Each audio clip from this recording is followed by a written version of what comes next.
40 dias. Era tudo que levaria. Apenas 40 dias de caminhada através do deserto para chegar à Terra Prometida. 200 quilômetros de areia árida, mas um trajeto reto, guiado pela coluna de fogo divina, protegidos pelo Deus que havia aberto o Mar Vermelho.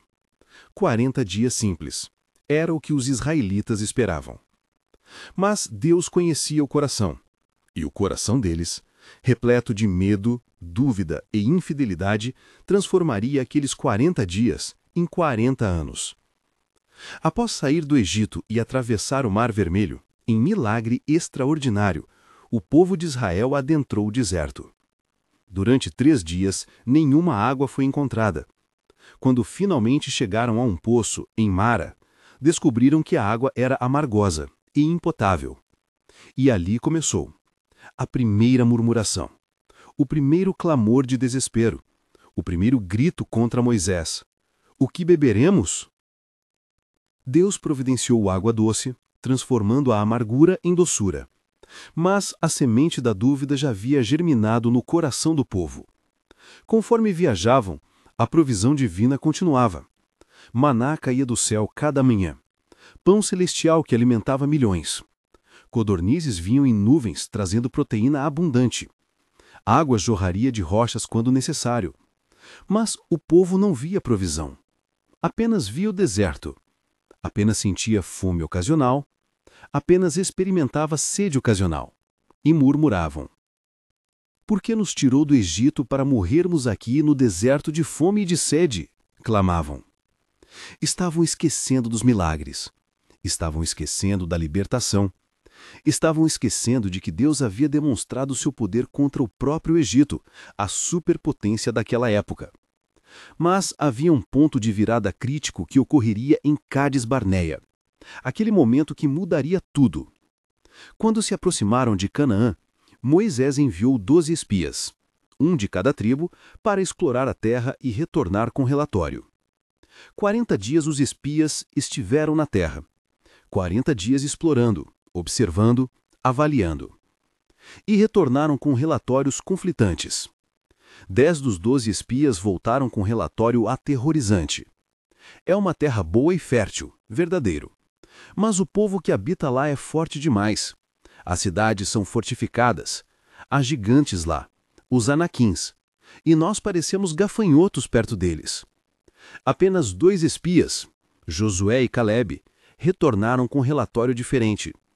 É verdade que a terra é boa. É verdade que o povo é forte. Mas Deus é mais forte. Se Deus nos disser para avançar, avançaremos. Mas o povo escolheu acreditar nos 10 que traziam medo. E o medo contaminou toda a comunidade. Aquela noite, todo o acampamento se encheu de lamentações. Homens, mulheres, crianças, todos gritando: Por que Deus nos trouxe aqui apenas para morrermos, para nossos filhos virarem escravos? Seria melhor voltarmos ao Egito. E fizeram algo pior. Tentaram apedrejar Moisés, Arão, Josué e Calebe. Tentaram eliminar aqueles que os chamavam para a fé. Naquele momento, a glória de Deus apareceu na tenda da congregação. E Deus, em justiça, declarou seu julgamento. Já que me rejeitaram, aqui está o julgamento.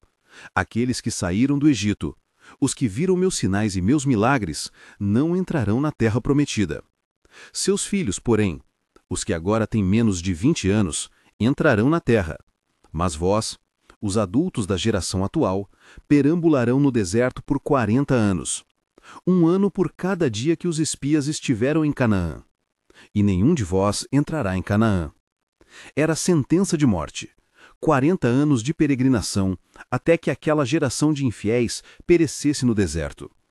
Somente Calebe e Josué, aqueles que haviam mantido fé em Deus, entrariam na terra prometida. E assim começou a jornada. Não uma jornada de 40 dias, mas uma peregrinação de 40 anos. Caminhando em círculos, voltando aonde haviam começado múltiplas vezes.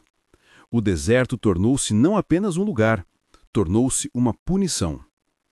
Durante esses 40 anos, provações continuaram, rebeliões eclodiram, pessoas questionando a autoridade de Moisés, grupos argumentando pela volta ao Egito. Até mesmo Moisés, em um momento de desespero, desobedeceu a Deus ao bater na rocha 2 vezes em vez de falar a ela, e foi banido de entrar em Canaã. Mas, e isto é crucial, Deus não abandonou seu povo. Mesmo durante esses 40 anos de rejeição divina, a provisão continuou. O maná não foi retirado de suas bocas. A água foi fornecida em sua sede. Suas roupas não se gastaram. Seus pés não incharam. Era providência divina em meio ao julgamento. Deus estava sustentando-os, não para a morte rápida, mas para uma jornada lenta através do deserto, até que aquela geração incrédula perecesse naturalmente. Durante esses 40 anos, filhos nasceram, cresceram no deserto, venceram os medos de seus pais. Seus corações foram formados não pela escravidão do Egito, mas pela fé no deserto. E esses filhos, a nova geração, veriam o que seus pais não veriam. Entrariam na terra prometida, ocupariam Canaã, realizariam a promessa que seus pais rejeitaram por descrença. E, conforme os 40 anos se aproximavam do fim, aquela geração de incrédulos tinha praticamente desaparecido. Moisés era ancião. O povo original havia passado. Somente a nova geração permanecia, mais forte, mais sábia, com fé formada no deserto. No final dos 40 anos, uma coisa aconteceu. Moisés subiu ao Monte Nebo, e de lá, Deus mostrou-lhe toda a terra prometida, Canaã inteira espalhada abaixo dele. Era cumprimento visual da promessa de Deus. Era confirmação de que a jornada de 40 anos tinha propósito. Mas Moisés não entraria. Ele morreria ali, no monte, o último representante da geração que havia rejeitado Deus. E Josué, aquele que havia acreditado quando todos duvidavam, lideraria o povo à terra.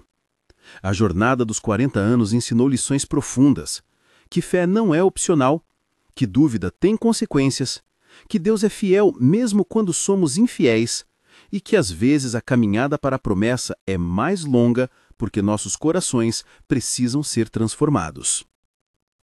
O deserto era mais que punição. Era escola. Era transformação. Era a morte da geração velha de medo e o nascimento de uma geração nova de fé.